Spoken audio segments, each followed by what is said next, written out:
Hello student, आज पढ़ेंगे अपन के आधार पर। आपने देखा होगा बहुत बार बहुत शब्दों के बाद के आधार पर एक साथ आता है। तो इसको कैसे लिखेंगे?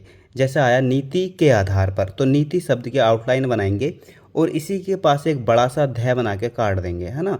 तो इसका अर्थ है नीति के आधार पर, पास में बनाएंगे बिल्कुल। ऐसे ही जाति के आधार पर, तो जाति की आउटलाइन इस तरीके से ये होगी, जाति की आउटलाइन के आधार पर।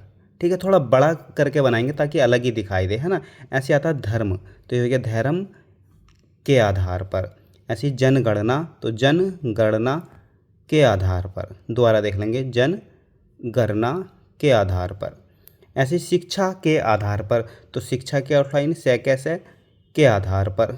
ऐसी योजना के आधार पर, तो योजना के आधार पर। ऐसे परिणाम के आधार पर, परिणाम के आधार पर।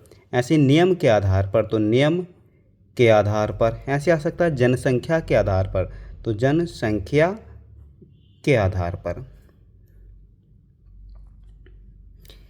चलिए, यदि आपको इसी तरह की और भी एडवांस आउटलाइन या वाक्यांश चाहिए तो आप हमारा Telegram channel short hand with Vivek join कर सकते हैं।